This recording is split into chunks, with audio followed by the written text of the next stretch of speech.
আমারে ফোন দিছে, আমি সাথে সাথে এম্বাসি অ্যাটাস্টেশন পাঠাই দিছি।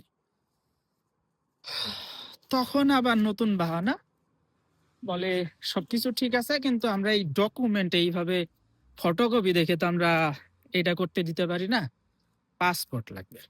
আরে ভাই, ওর বাসা কোথায়? পাসপোর্ট পড়ে আছে অফিসে। একই সেবা নিতে গিয়ে একটা জায়গায় কিচ্ছু লাগছে না, আর একটা জায়গায় ভিসার কপি দাও, এম্বাসি অ্যাটাস্টেশন দাও, এরপরেও হবে না, অরিজিনালি লাগবে। একই সেবা দুই জায়গায় দুই রকম কেন? কেন দুই জায়গায় দুই রকম? ভোগান্তিটা কেন?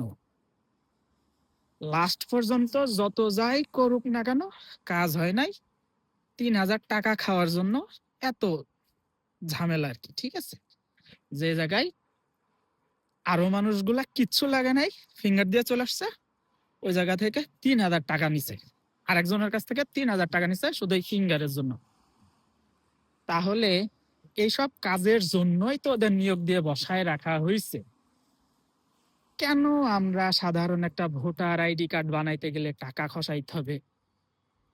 কেন ইউনিয়ন পরিষদের কোনো একটা সেবা নিতে গেলে টাকা দিতে হবে? উপজেলার কোন একটা সেবা নিতে গেলে টাকা দিতে হবে? জেলা থেকে কোন একটা সেবা নিতে গেলে টাকা দিতে হবে? পুলিশ ক্লিয়ারেন্স টাকা ছাড়া হবে না কেন? কেন? প্রত্যেকটা জায়গায় তো আমরা দিতেছি টাকা, আবার ট্যাক্স কিসের জন্য স্যার? হ্যাঁ, ফাজলামো করেন নাকি? যদি ট্যাক্স নিতেই হয়, প্রত্যেকটা সেবা ফ্রি করেন। ঠিক আছে, সরকারের নির্ধারিত ফি রাজস্ব অনুযায়ী এর বাহিরে একটা মানুষ যেন একটা পয়সা সাধারণ জনগণের থেকে না নিতে পারে, এইটা সিকিউর করেন। বুঝছেন? প্রত্যেকটা সেবা, সেটা ভিআইপি হোক আর সাধারণ জনগণ হোক, কোনো প্রকার বাধা ছাড়া যদি পাই, এই যে সামান্য ট্যাক্স বলতেছেন, এটা আমরা নিজে থেকে দিতে রাজি। ঠিক আছে, আগে সিস্টেম ঠিক করেন, আগে সিস্টেম ঠিক করেন। আমার টাকায় আমার দেশ গড়ব, সমস্যা কি? আমার ইনকাম থেকে আমার ফ্যামিলি চলতেছে, তো আমার ওই ইনকাম থেকে যদি আমি আরেকটু টাকা আমার দেশে দিই, আমার দেশটা সুন্দর থাকে, থাকুক, দেশটা সুন্দর হোক।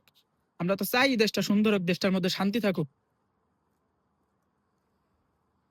কাজের কাজ করেন, বাংলাদেশের মানুষ আপনাদের পাশে থাকবে। কাজের কাজ করেন।